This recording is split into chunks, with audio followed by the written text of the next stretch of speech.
You're welcome back. Thank you for staying with us on Daybreak on Trust Television. It's always a pleasure knowing that you are the other end, and we are here trying to get you informed and educated as much as we can. Now we're getting into the discussion segment. Some people might call it, we're getting into the game of numbers, but that's what it looks like right now. But it's all about budget and, the recent ranking, Nigerians ranking in the world. So Nigeria ranks 97 in the Open Budget Survey and scoring about 31 over 100 in transparency, 19 over 100 in public participation, and 61 over 100 in institutional oversight. Nigeria scored lower than the global average of 45, that is out of 100 in the Open Budget Index, ranking below Cameroon, Zimbabwe, Zambia, Sierra Leone, and Benin.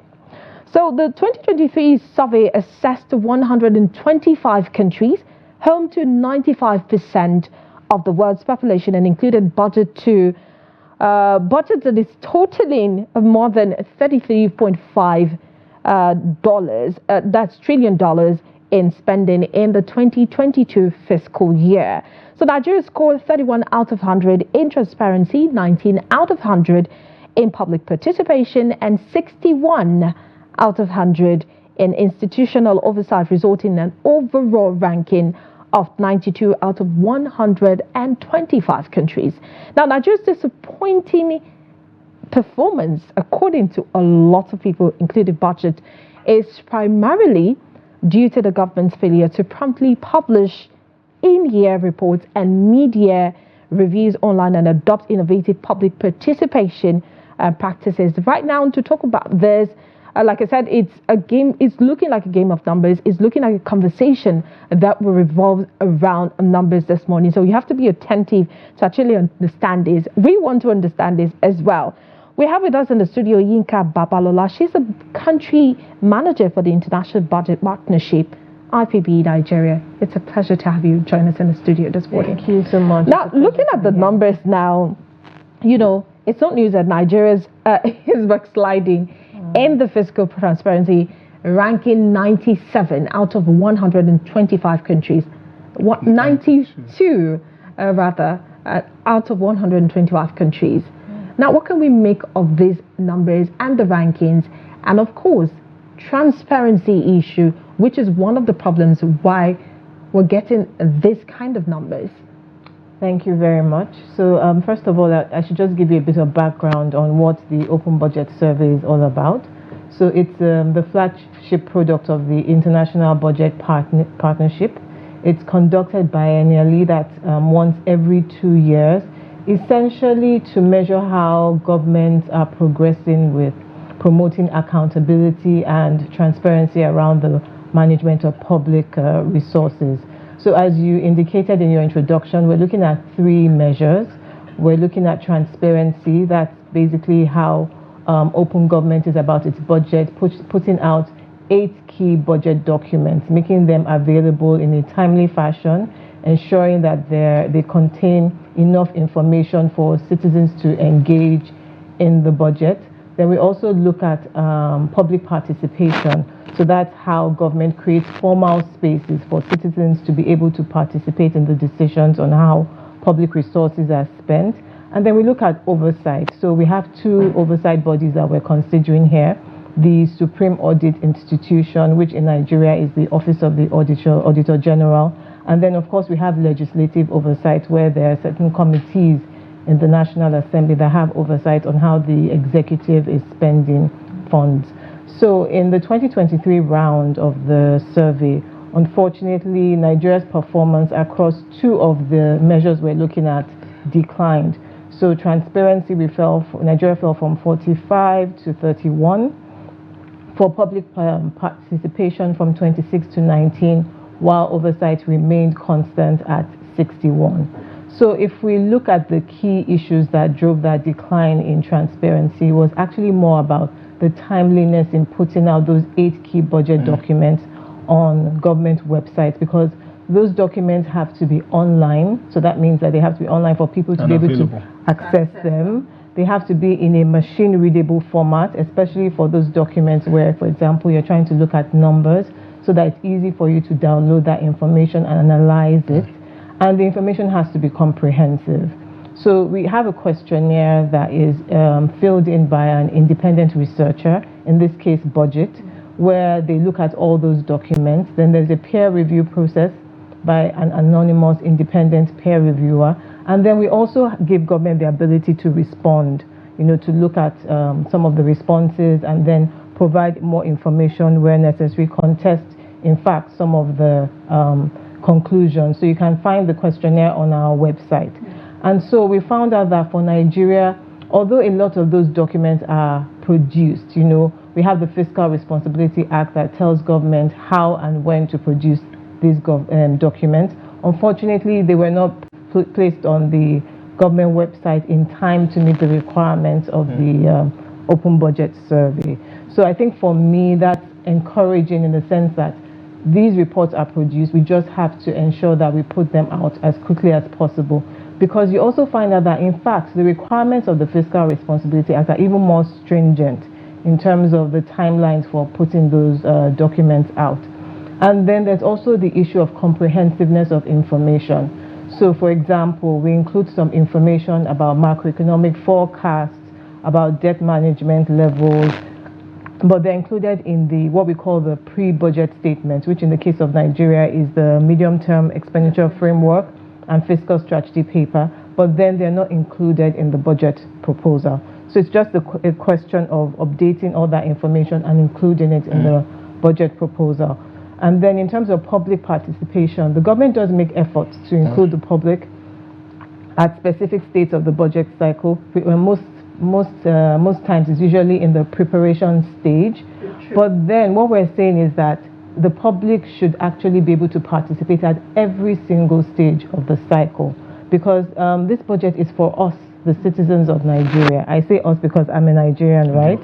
And we should be able to actually have a say in the decisions that are being made about how public resources are utilized, because at the other end, we are the one utilizing those services.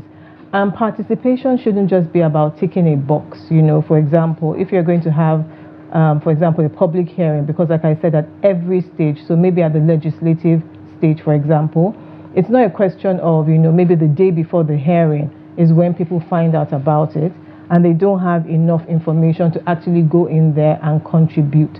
So in participation, we must actually be open to seeking input from the public and making it possible for the public to participate in the process. And then when you talk about audit, you find out that I think the latest audit report we have is the 2020 audit report. And so efforts must be made to ensure that audits are produced in a timely fashion and then they're made available to the public. Yinka, when Nigerians hear rankings such as this, the first thing that comes to their mind is, oh, the government is at it again. 92nd in the open budget survey, 31 over 100 in transparency. Obviously, a delay in putting out all of this information that you have mentioned automatically in some way would mean you're trying to hold back something, you're not being transparent in one way or the other. But then you spoke particularly about public participation. What should the public do? Because while I understand that the government is going to, at every point in time, make it possible for members of the public to participate, the onus is then on the members of the public to actually participate. Definitely. Now, in situations where environments are not being made conducive for members of the public to participate, meanwhile the government keeps calling for public participation, how do we handle such situations where members of the public cannot participate because of one bottleneck or the other, yet the government says, we opened it to the public for comments, contributions, and participation? Yes, so that's part of the reason why we actually produce this survey. So this survey has been going on since 2006.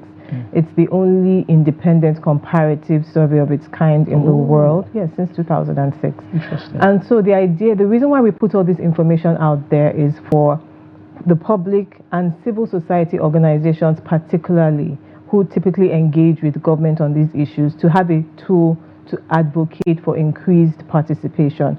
So for example, like all the benchmarks, all the questions, they're based on internationally accepted standards of how exactly budgets should be produced and implemented. And so citizens are able to use this tool to be able to advocate for greater participation. So there's an initiative called the Global Initiative for Fiscal Transparency that actually has guidelines for what public participation should look like. So if you look through the questionnaire for Nigeria, we have an extract that actually brings out those particular features that we look at to be able to determine if public participation is happening. So citizens can engage with all of those guidelines and then push government, advocate. So there are lots of civil society organizations that already advocate around budget issues. So this is another tool in their arsenal to be able to engage with government to increase spaces for participation. Talking about engagement with government, because we know the way governments are across the world. If you put out a statistic that does not augur well with them, they will rubbish that statistic. That's just what it is. So how do you get the government on board? How do you get commitment from the government to say, look, we understand that this is the situation that we are, and we are committed to doing something about it? I like what you said about, you have to put out the right statistics, Indeed. right? And so that's where we come in. We provide these statistics. So for example, like I said, we also have a government reviewer that goes through these numbers, okay? So we've actually had like a markup from government that, okay, fine, there might be some points of disagreement, but then they've had a chance to look at the responses that have been given to the questions in the questionnaire. And so using this kind of information, it will be very difficult for government to knock it down because they've also been involved in the process. But what about commitment to doing better? So in terms of commitment to doing better, we just have to keep pushing. That's it. We just have to keep advocating and keep pushing. I wish I had a silver bullet to solve all these problems. I would win some kind of global prize. But then, when we have informed citizens and you can engage governments at that level, using information that is made available, it actually improves your engagement. Indeed. So for example, at IBP here in Nigeria, what we do is that we work with social movements that are basically congregating around a certain issue related to service delivery. So in Nigeria, we focus on maternal health and then agriculture, looking at smallholder women farmers. And so what we try to do is improve the ability of those organizations to be able to analyze the budget and then engage with government on increasing maybe allocations to spending in areas that affect them. And we've had a lot of success. For specific sectors? Yes, for specific sectors. So it can be sector specific and then it can also be at the macro level, But the important thing is that first of all, you need to understand the budget, okay? And then make sure that you're using the right numbers to engage with government. So what I was trying to say is that with those groups, for example, they've been able to successfully engage with government. And we've seen cases, for example, where there has been greater allocation to smallholder women farmers to buy gender-friendly farm equipment, to get input for their farming activities. We've seen cases where on maternal care, based on that advocacy, for example, government has actually gone ahead to rehabilitate primary health care centers. Okay. Issues like this are usually described as a marathon more than it's a sprint, so which means that changes will not just be seen at the earliest months or probably few years to come. It has to be a revolving and continuous process. Definitely. With the work that you do, would you say governments have been more open to this data that you've been provided and have shown more commitment over the years to meeting up and improving their ranking, especially with regards to transparency and public participation? When I saw institutional oversight at 61, I said, our representatives at the National Assembly would definitely do their oversight. Just to add to that, so you can answer the question together. Our OBS for 2021 was quite promising. Yeah. And, you just want to wonder what we got wrong and what the government... Backslide. Exactly what we're not doing right to make sure that, this continues in, the winning streak, just like we did in 2021. I think if you look at the trend from when Nigeria began to participate in this survey, you can see actually that we have been improving over time. So in terms of, whether government has actually been engaging with the process, we can see that, yes, government has been making efforts to actually increase transparency, public participation, and oversight. And that's why you see that upward trend to like 2021. But unfortunately, we now saw the decline in 2023. And so for me, I think, first of all, the fact that even the decline didn't take us to pre-2021 levels is promising. So I would say it was a change of government that caused that. Well, I think it's left for government to be able to respond to that. I won't speak on government's behalf. And so I think the fact that the decline, although there was a decline, at least it didn't take us back to where we were coming from. So we have momentum to now either get back to 2021 levels or even move higher, because already some things have been established, some changes have been made that government can just continue to implement. So I think for me, rather than focus on the fact that there was decline, I try to look at it from another perspective, that already some work has been done, and then we just need to continue to build on that.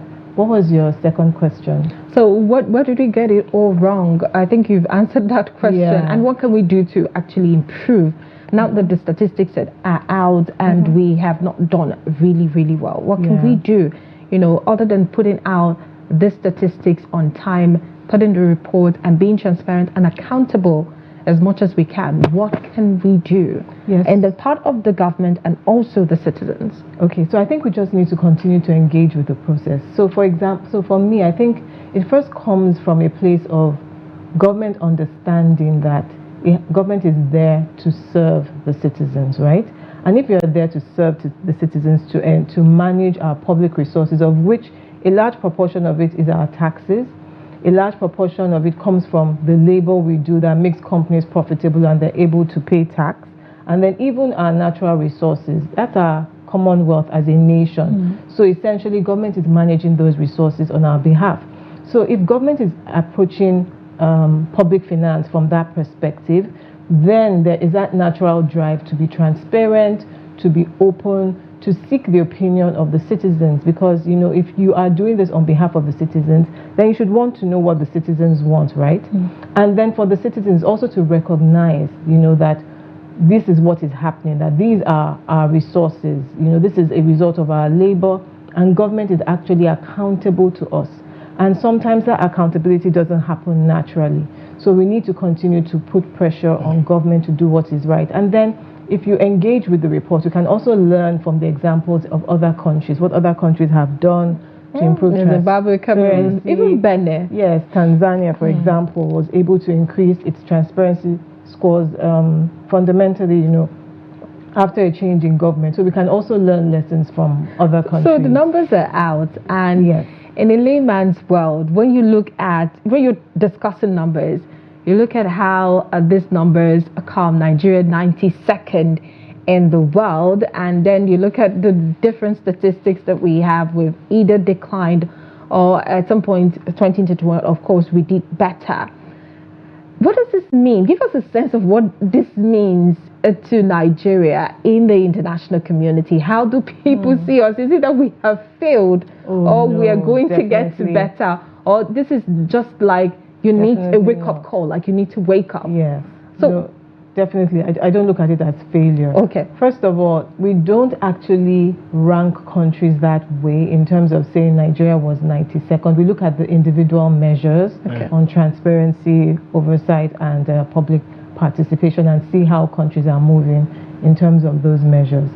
And I think for me, first of all, you have to look at the fact that in terms of oversight, 61, that meets the standard for an adequate level of oversight, right?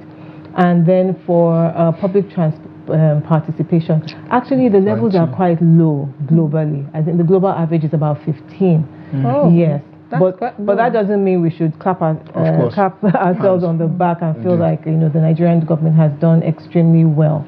But when you talk about the global impact, so what we found out is that countries that have more open budgets, they tend to, for example, attract more foreign investments, because a lot of institutional investors, when they try to assess whether a country is a good place to make investment, the availability of public information on finances, it encourages them. Same for IFIs, international finance institutions, development partners. they also look at countries that put all of that information out. So the more open you are, the more attractive you are to investment. And we also find that countries that tend to have more open budgets also tend to be less associated with corruption. You know, you mentioned being opaque. So the more open, the more transparent you are, the greater the ability, for example, in the audits where maybe there are financial infractions, and then you're open about that and you address them. So it sends an encouraging signal. Please, I would love community. for you to expatiate on that, especially because the budget of a federation is a law of the National Assembly of that federation. It's an appropriation act that should be followed to the latter. Every dot crosses and T's should be followed as it is. But then again, speak to us to the impact of issues like corruption and how it has affected Nigeria's open budget system. So it will be very difficult for me to speak on that because actually we don't include corruption indices, you know, in our questionnaire. But why? So the questionnaire. So we're focusing on 3 specific issues, right? I'll repeat it again. Okay, transparency, please do. Oversight, and public participation. The reason why I mentioned corruption is how much it affects transparency. Oh, definitely. But then, you know, the International Budget Partnership is not working in isolation on these issues. There are several organizations that look at how public finances are managed. And then, you know, you have a transparency index that looks at perceptions of corruption. So it's more like a collective responsibility. Exactly, for everyone. So but for the open budget survey, we actually don't have questions that specifically target corruption. We just look at, for example, like I said, when it comes to transparency, there are actually 8 key budget documents that we look at, and then we look at whether they are released in a timely fashion, whether they are comprehensive, and whether they are available online. So we don't speak to corruption issues directly. It's beyond our remit. We've seen our ranking drop from 2021 to 2023. Can something be done about it in a year to at least improve? Definitely. In fact, in a few months, actually. In a few months. Because like I said, there are already laws that actually guide how the federal government actually manages exactly our public finance resources. And like I mentioned, in fact, a lot of the timelines set are actually more stringent. For example, the in-year budget reports, which are the budget implementation reports. In the Fiscal Responsibility Act, the Budget Office of the Federation, which is in charge of producing that report, is required to produce it, I think, within a month of the end of the quarter. While for the OBS, we are looking at 6 months. So you see that, you know, our requirements are actually, are actually less stringent. So I feel that if the federal government just commits to meeting the requirements of the Fiscal Responsibility Act, it can improve Nigeria's ranking very quickly. And it's done this in the past. It means that somebody is not doing their job, and this is where accountability comes in now. Definitely. The person who is not doing that job, or the group of people, or the organization, or that agency or prestataire that is not doing their job. The budget office. Most likely. Of course. Maybe not. But then the responsibility of ensuring transparency in Nigeria's activities solely lies on the government. Not solely. Also lies with Nigerians. Okay, so the government and Nigerians, I stand corrected. All stakeholders hold it as an onus upon them to ensure transparency and accountability in Nigeria. It's been a lovely conversation talking about the open budget survey and Nigeria's ranking 92 out of 100. But Yinka says all of this can be corrected in just 1 month or maybe more. Because this is Nigeria, and of course we know anything can happen, but then again it's important that we have an open budget, because Yinka also added foreign investors will look at your budgetary provisions, appropriations, and also transparency when they look to invest in your country. So these are pointers that tells them whether it is favorable for them to come into your climate to invest or not. So at the end of the day, it's seeming like the onus lies on us for us to attract those foreign direct investments that we've been talking and we need them so much about. But then again, it's been a lovely conversation with Yinka Babalola, the country manager for the International Budget Partnership in Nigeria, speaking on the Open Budget Survey. Yinka, thank you so much for joining us. Thank you so much for having me on your program. Definitely. Thank you. And we hope to have her in a month's time or maybe two to discuss Nigeria's improvement on the rankings. But it's been a lovely conversation, and we will now go on a break to serve you more on Daybreak when we return.